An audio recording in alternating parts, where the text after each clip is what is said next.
Now we shall move to Act 3, Scene 4. So this is a scene set in Belmont.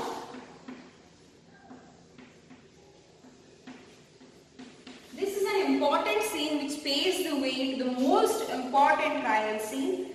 Portia's lovable qualities of generosity, determination and initiative come to the forefront. So the theme of disguise is brought about and Portia dominates all others. She entrusts Lorenzo and Jessica the charge of her house and she sets out to contact legal luminaries to save Antonio from Shylock's clutches. And she also seeks recommendation from Dr. Bellario to authorize her plea to Antonio's case and so that she can try the case instead of Dr. Bellario. And then she decides to disguise herself in male dress and take Nerissa along with her to meet their husbands at Venice. So this is a scene set in Belmont in a room in Portia's house.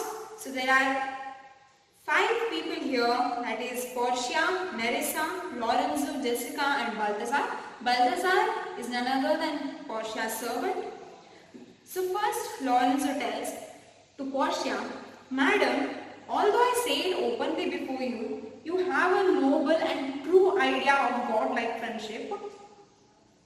So I can say this by seeing you how you endure the absence of your lord, that is Bassanio, and he also adds that, but if you knew the man to whom your husband Bassanio has gone, to whom you have granted this favor, if you knew how a gentleman he is, if you knew how a friend he is of your lord Bassanio, then you would be more proud of what you have done now and what your usual generosity already makes you."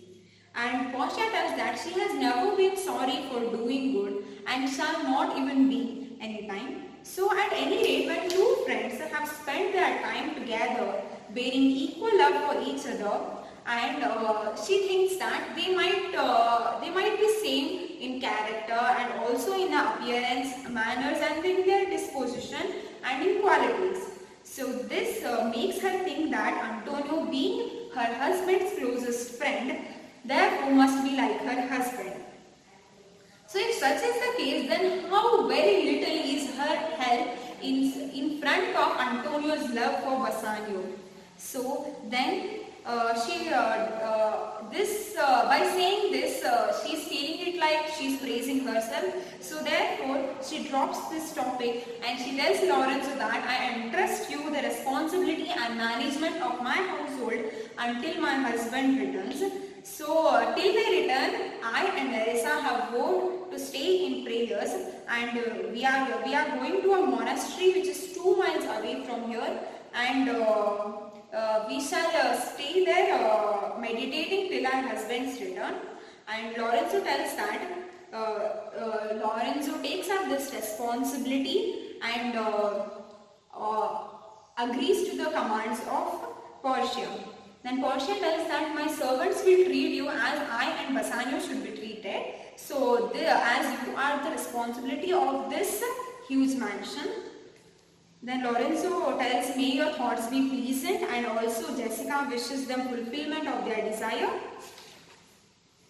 Then Portia wishes them the same, and Jessica and Lorenzo go out from there. So now Portia calls Balthazar. Balthazar is the servant of Portia, and she tells Balthazar that I have always found you true and honest in the past, and she also hopes the same from him in the future.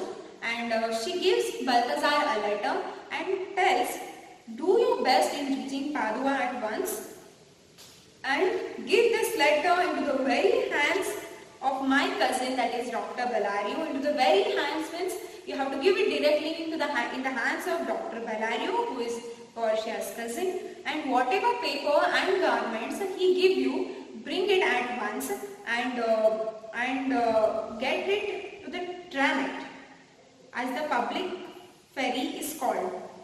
Tranett.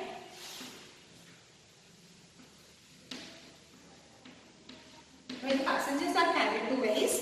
So, and she asks him not to waste time in discussion and please go at once. Then Balthazar tells that all the speed he has. Then Portia tells Nerissa that I have a scheme ready, that we shall see our husbands when they are not even thinking of us. Then Nerissa tells that shall they see us at the same time? She asks Portia.